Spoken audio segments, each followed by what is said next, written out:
Hi, friends. Host Eric here. I was talking with French people. Let's see what Daniel Mackler has 20,000 subscribers, and I'd like to hear what he has to say about Jordan Peterson. Let's see if what response. I haven't listened to any of this yet, so let's see. Several months, quite a few people have asked what I think of Jordan Peterson, the Canadian psychologist. So I started looking at some of his videos, and my initial reaction is that he's an extremely intelligent guy. Extremely well-spoken, extremely precise in his language. He's a formidable debating opponent. He seems to be able to pretty easily, in a lot of cases, rip people apart, make them look a little silly even.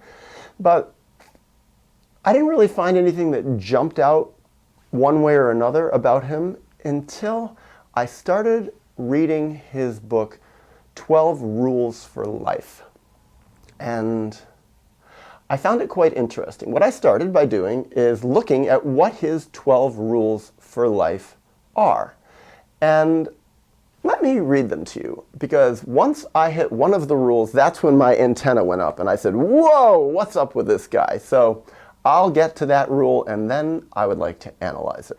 So, Jordan Peterson's 12 rules for life. Rule number 1, stand up straight with your shoulders back. 2, treat yourself like someone you are responsible for helping. 3, make friends with people who want the best for you. 4, compare yourself to who you were yesterday, not to who someone else is today. Well, I like that rule. So far I liked these. They sounded great to me. But then I read number 5. Do not let your children do anything that makes you dislike them. Well, that's when my antenna went up. And I thought, oh my God, who is this guy? Because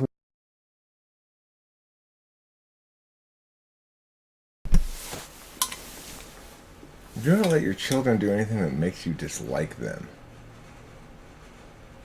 Well, I think his point would be there. You're not doing them a favor by being dishonest, and in other words, allow them to incur the natural consequences of their behavior. If they're behaving in a way that makes you dislike them, there's a very good chance that they're not behaving in an appropriate fashion, or certainly they're not reflecting the values of your family in that regard. Dislike is a pretty strong word, That makes me frustrated with my kids, it makes me mad at them, or whatever.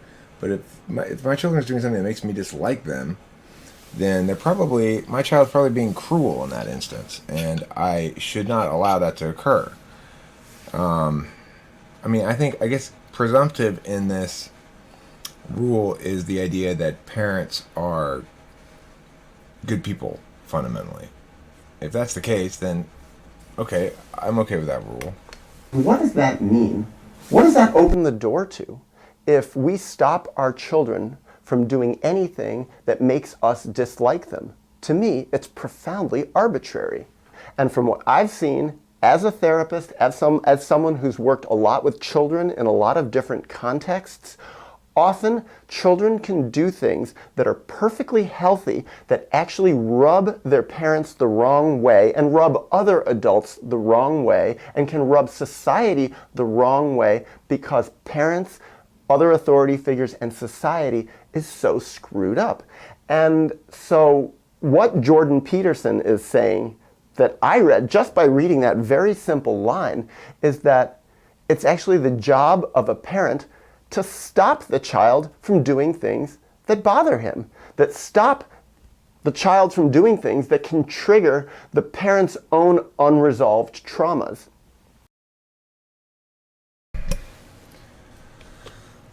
Look, you started off well enough by quoting him directly and saying, if parents are putting a damper on everything that makes the kids do that makes them dislike them, but then you conflated it and you said it rubs you the wrong way. That's not what that quote says. It doesn't say stop your kids from doing everything that rubs you the wrong way. It says that makes you dislike them. I think at that point you're getting to core values that are rooted in your own introverted feeling. You're getting to you're not doing your kids any favors, like I said, by letting them avoid natural consequences. So, I mean, I've not read the book, and I don't know what the particulars in that Rule 5 chapter are, but I guess that would be the determining question as to how we ought to interpret the rule, whether we ought to accept it or not. So let's continue.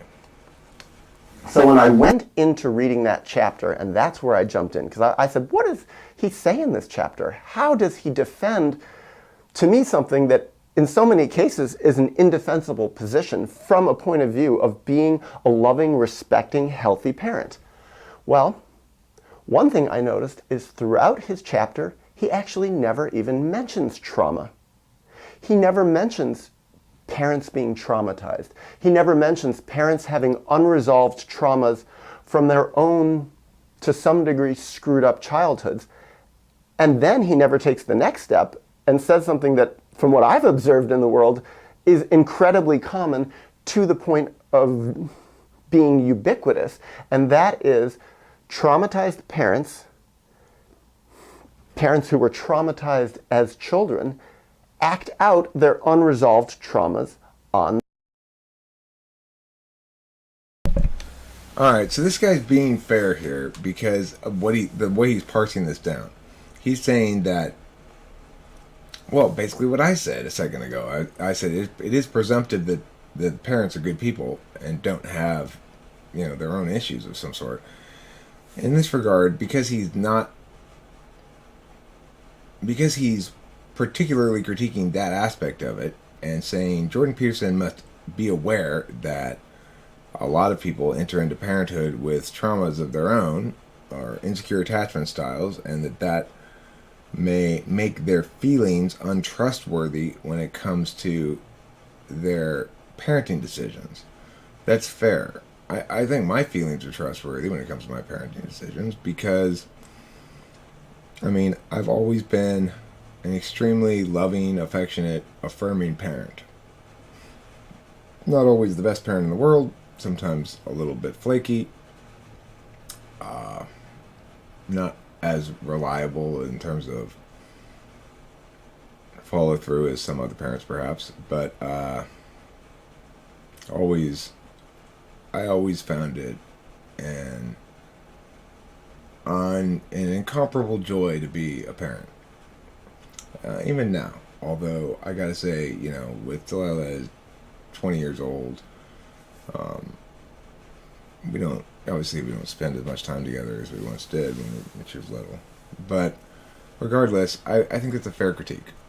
So I'm gonna give him a little bit more time. So far, Daniel Mackler, you're passing the test. They're children. And what does that mean exactly? This goes back quite a ways in psychology, that people who have unresolved traumas in their psyche, in their body, in their life history, in their biography, have a yearning to express what happened to them, have a yearning to express the abandonments that happened to them, the harms, the physical abuse that happened to them, the sexual violations that happened to them, the loneliness they felt, the betrayals they experienced in their childhood. And to some degree or other, many of us, or I should say all of us, have some of these things, and many people have all of these things inside of them. This, in many ways, is the history of childhood of our modern world and of our ancient world. The writer Lloyd deMause does a beautiful and very disturbing, frankly, job of describing what the history of childhood has been throughout the ages. It's a history of trauma. It's a history of neglect. It's a history of deprivation. All these things combine that for so many children, it's a history of extreme environment of a 2-year-old.